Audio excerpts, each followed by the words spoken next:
Greetings. Welcome back to our Facebook Live.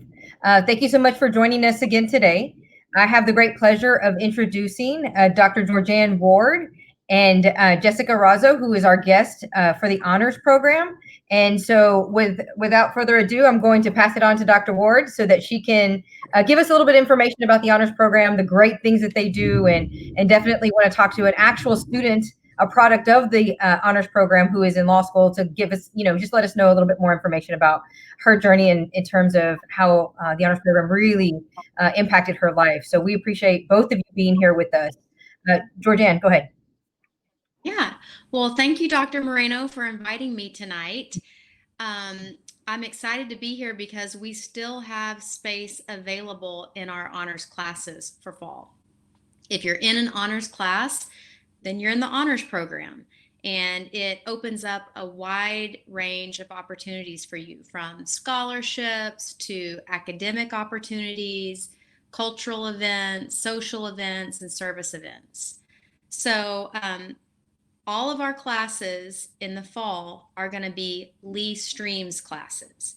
And so what that means is that even though our classes have to be online due to COVID for safety reasons, we know that some people like structure, and also in the honors program, our class discussions are really the highlight and what makes those classes special. So with Lee Streams, while most of the course content will be online and students can work at their own pace, once a week or maybe twice a week, they'll have a set time where they will have a synchronous class meeting together on an application called WebEx, or it could be another similar application. So we're trying really hard to maintain that sense of community in our classes and have really rich discussions, even though we're online. So the other sort of descriptors about the honors program, it's been around at Lee College for more than 40 years. So we have a long history at Lee College. We have taken students to academic conferences all across the nation, and even to Europe in one case. So our students are accepted at national conferences, and we're known for the really strong work that we do. So when you're in an honors class, you will have maybe 15 other classmates. We do cap our classes to be smaller. All of our classes, they try to be discussion based. Usually in a regular semester, they'll have some other enrichment activity, whether it's a field trip or an internship of some sort, or an opportunity to publish in a Texas journal. We always have some type of enrichment activity.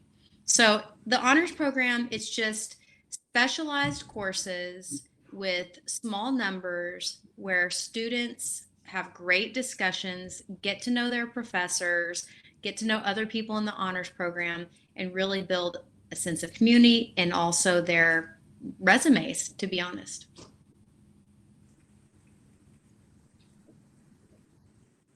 So Jessica, can you tell us a little bit about your experience in the honors program? Yes, so I was at Lee College in how many years ago? I want to say the fall 2013, and then I was there until I graduated in May 2015. So I was very thankful to have had Miss Professor Dr. Ward for English, and I joined the program the following semester, and I can really say that it was a very fruitful experience for myself, because I was able to be around professors and students who like to learn, who wanted to provide an environment where people could talk amongst each other doing lecture, which is something that provides a different element to the learning experience. So apart from that, I really just feel like it gave me more confidence in my abilities to write, which ultimately have helped me today as a law student. And overall, I think it's nice to be part of a community, like Dr. Ward said, and because your professors really are there for you and they want you to learn. And although it was challenging, it was it was a very good challenge for me to have. And like Jessica, suggested, I mean, we really built a strong relationship when she took multiple classes with me in the program, and I got to know her so well and got to know her work so well. She actually wrote an honors contract paper for my English class and one of her criminal justice classes. And so we spent a lot of time working on that paper together. And as a result, for years I've been really happy if she calls me to write a letter of recommendation or help her with a scholarship. And that's what it's all about. When you're in the honors program, you build professional relationships with instructors who can help you even after you leave Lee College.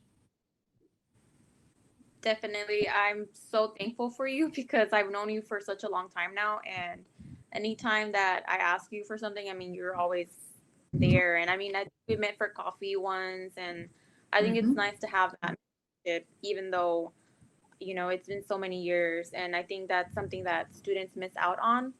And I think the honors program fosters that environment where you can talk to your professors and go to their office hours. Even though we're in this environment today, that's something that any student could do for sure. That's great. Well, the classes Excellent. we're offering. Oh, did you have a question, Dr. Moreno, or does someone else have a question? Yeah. Go ahead. We're good. I was just going to say, if anybody is out there watching and you're interested in being a part of the honors program, right now we have an honors federal government class taught by Dr. Steve Showalter. We have an honors history 1301 class taught by Dr. Portia Hopkins, and that's the first part of U.S. history. We have a intro to cinema class taught by Heather Morrill, and it's a class where you study film. So she's interested in gender in film, and so it'll have kind of that theme. But students will watch films and study the time period or the artistic features of the film, and then have these class discussions about what they watched. So that'll be a great class. And then Dr. Jeffrey Clayton is teaching American literature, the first half. So it kind of corresponds with the early part of American history, but the way he teaches it, the material feels very relevant, and you can see how our history and how it was written still influences us today.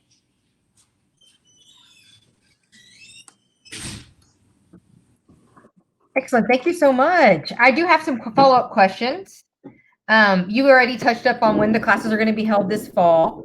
You also talked about which classes are going to be held. In terms of next steps, how does a student enroll into those classes? What does that look like? Do they just come to you, or if they're interested in any of those classes, how does that work? I would love for them to email me during or right after this presentation or anytime, before enrollment ends. But if they email me, I will send them a detailed list, a description of the program, and also instructions on how to access our scholarship application. So the next step first, I would suggest emailing me, but they can also just go into their MyLC account and attempt to enroll in the class. And some of the classes are open where they can enroll immediately, and other classes are locked, so they would need to contact their advisor. So email is one good first option. The second option is try to go for a class online. Some are open, some require an advisor's help. If you need an advisor's help, just email them and let them know that you're interested in enrolling, and they can help you. Excellent. Thank you. So on top of that, I have a question for Jessica. When did you know that you wanted to go to law school? Like how did because I know you wrote a lot. If you had Dr. Ward's writing and utilizing the ability to write in written language, when did you decide that law was the way to go? Did you always want to be a lawyer? Did you wake? you said something about writing. Were you referring to the paper that I wrote, or? Well, right. So whenever you were with Dr. Ward in the honors program, at what point did you decide you were going to go into law school? Because I know that you wrote a lot in her class because that was a Yeah. part of it, right? But when did you decide law was the way to go? So it's funny that you asked, because I actually didn't know that I wanted to go to law school. I remember I had an encounter with a counselor at Leak College, and then they were like, "Well, maybe you could do law school," and it just Mhm. it was that was where the seed was planted. But I don't think I was certain that I wanted to go to law school until I was at Sam Houston. But I really do think that being part of the honors program and the relationship that I had with my professors, especially Dr. Ward, in working on that project gave me more confidence in even considering it, because looking back, I wrote a, a really big paper for two honors classes that I was taking. So it was about subjects that were very important to me. So I think that definitely, propelled me more, when prepared me more and propelled me more whenever I was in Sam Houston, to think more about the law. And I ended up taking a lot of different legal related classes at Sam Houston. So I think that your writing abilities are very important as a student, no matter what major you are. So I think being in the honors program really prepared me for the honors college as well when I was at Sam Houston. But I think I decided when I was at Sam Houston that that's kind of where I wanted to go. It wasn't very like, this is what I want to do, like many people have it. For me, it was just kind of like learning through experiences and different things that I learned about myself through college. Excellent. Jessica, I appreciate Jessica, that. I'm I'm sorry, Dr. Moreno. But Jessica, you've told me a little bit about law school and how independent your studies are, and how it's really just the student's responsibility to go to class every time and get internships and study and read everything, even though you might not have a quiz over the material or anything like that. And so I was thinking about your independent project and how you really started to learn that skill in your honors contract project.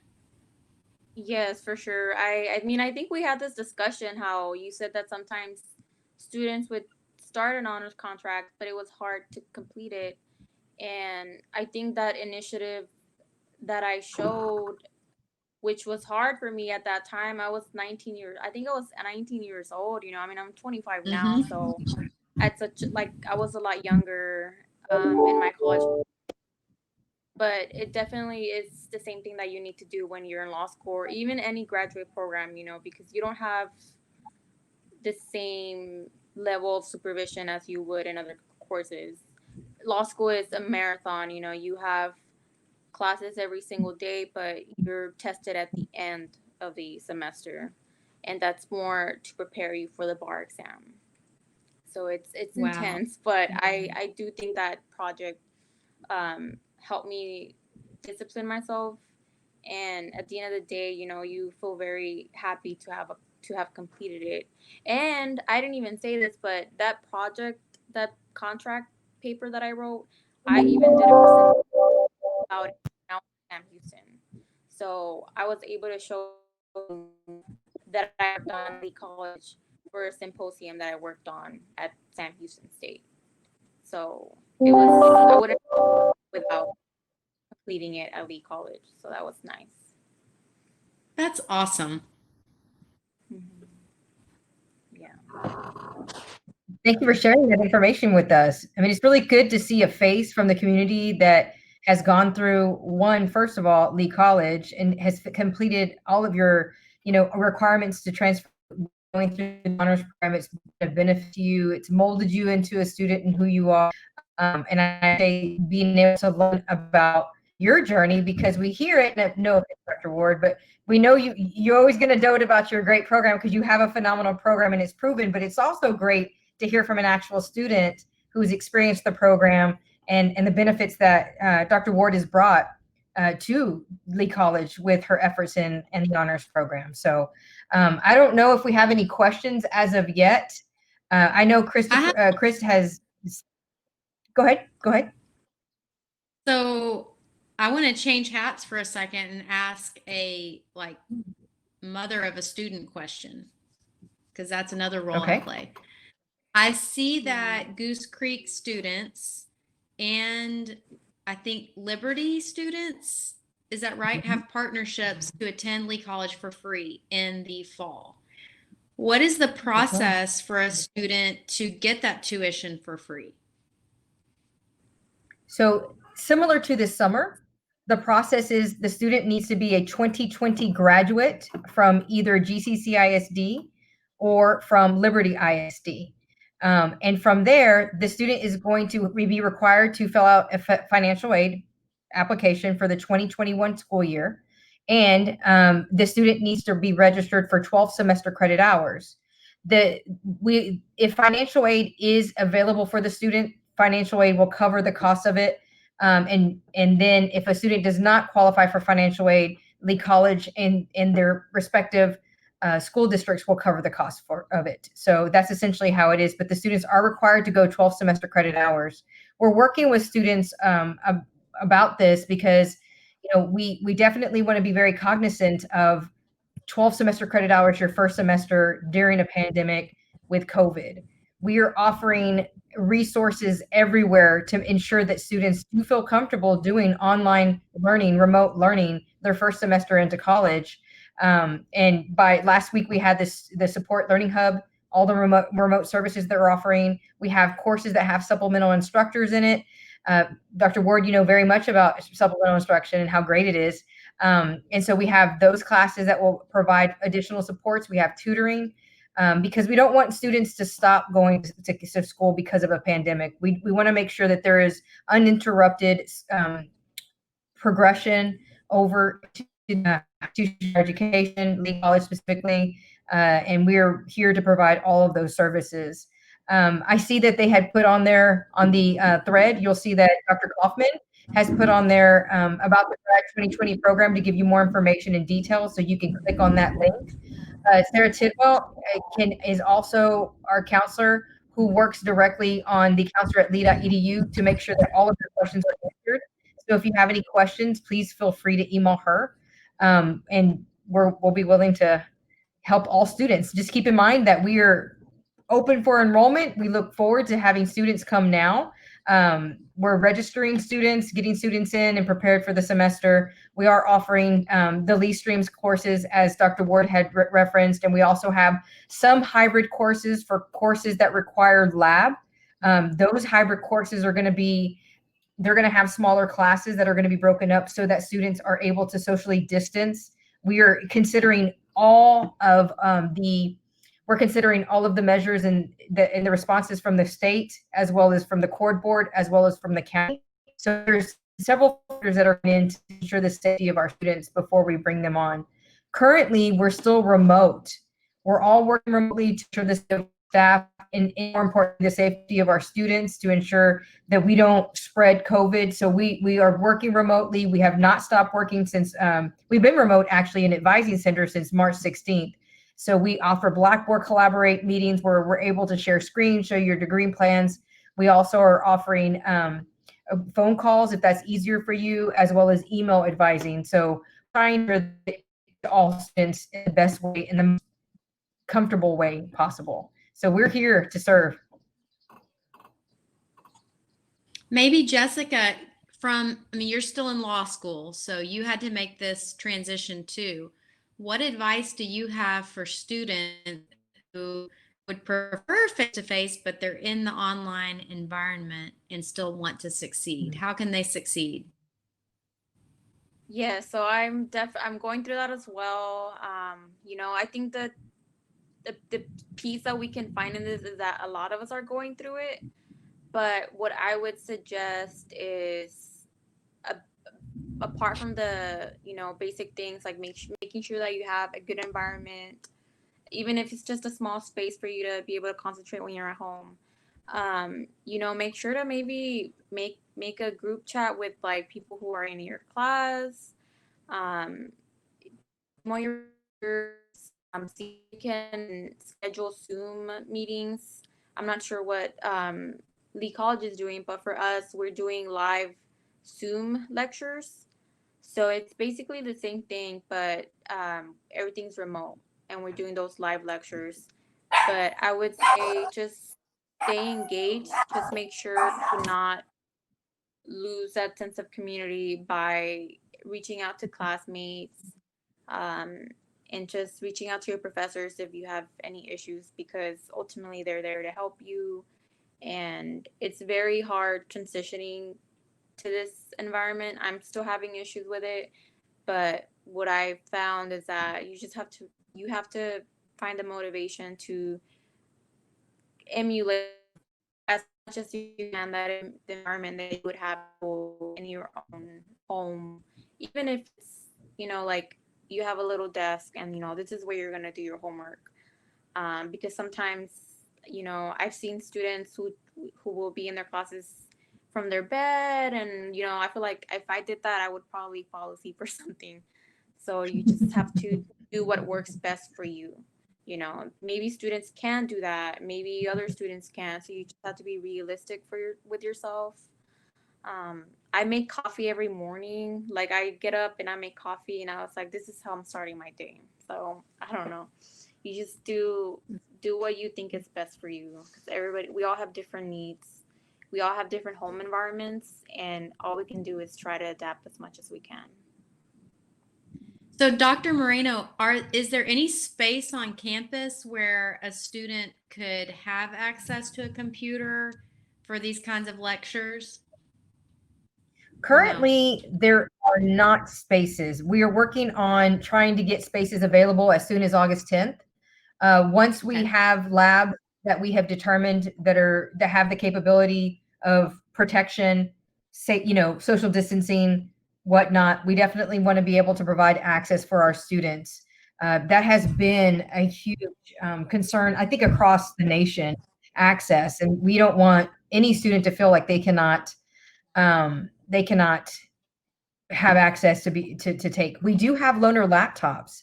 If for some reason you register all classes and do not have a laptop, or if your laptop goes out, you are able to go through the Lee Cares form, where there you can request a laptop. We do not have hotspots that as of yet. That seems to be a huge issue, I feel, across the districts, and as far as Lee College is concerned. We do have hotspots that are in our parking lots. Like, you can drive into a parking lots, and we have those maps listed on our website on where you can get activity from your car for safety purposes. We do have that as well. So unfortunately, no hotspots yet. That would be awesome if we can partner with someone that could provide those for our students. But we do have laptops that you can, loaner laptops that you can use and borrow. Great. It looks like we have a question about ASFA. I know our financial aid director is not here right now. He's not on the line, but you can email him at fleal@lee.edu, or you can email Dr. Husband, who just replied back to you, Carla and Mr. Duke, about emailing them about how to get your TASFA completed. So we definitely want to make sure we get that taken care of as soon as possible. Thank you for asking that question. I do want to also remind people that we have different terms. So we have 16-week, which is considered a normal term, that starts on August 24th. We have 13-week that starts 3 weeks later. So those of you that are trying to get your students situated within the school district, that starts on September 8th, that may be a better fit for you. So we have those accommodating classes that start then.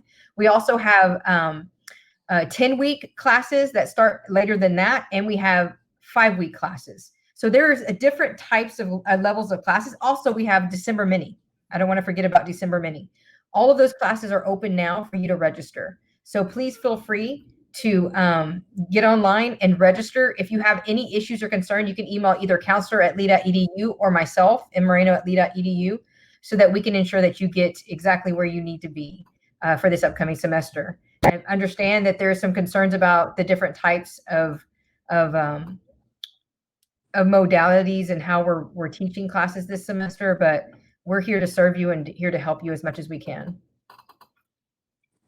Does anybody have any questions? I don't see any more in the chat. I know Dr. Ward and Jessica did an amazing job. Oh, Dr. Ward. I'll point something else out because you mentioned FAFSA, but at Lee College, some students are served through like federal financial aid, but others are served through the Lee College Foundation.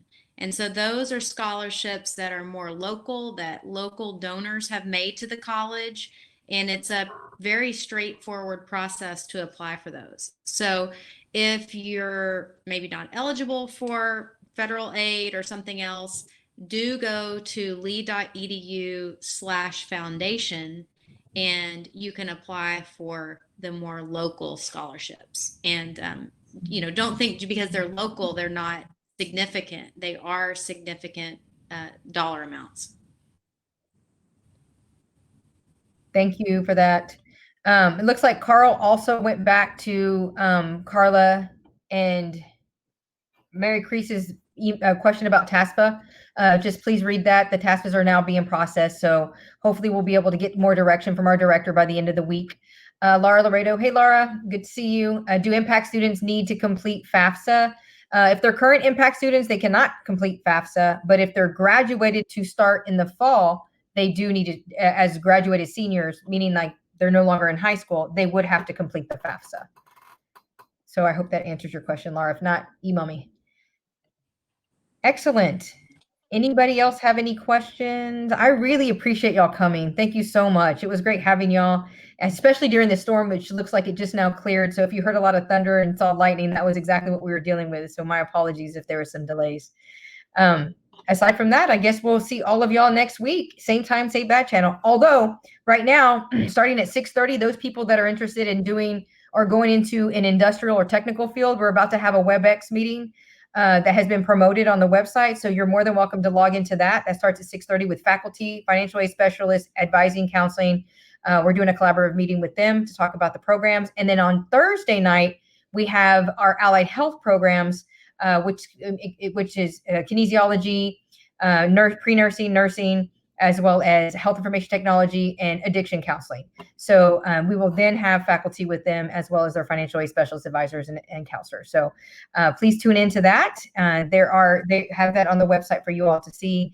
And then lastly, I think there was one more thing, but I can't remember. Just keep in touch with us. And next week, Facebook, we are having it for Spanish speaking. So Mr. Felipe Leal is going to be hosting that with Cassie Flores, and they will be hosting a Spanish question and answer session. So tune in. I look forward to seeing you then. Have a good night. Thank you. Thank you, Jessica. Thank you so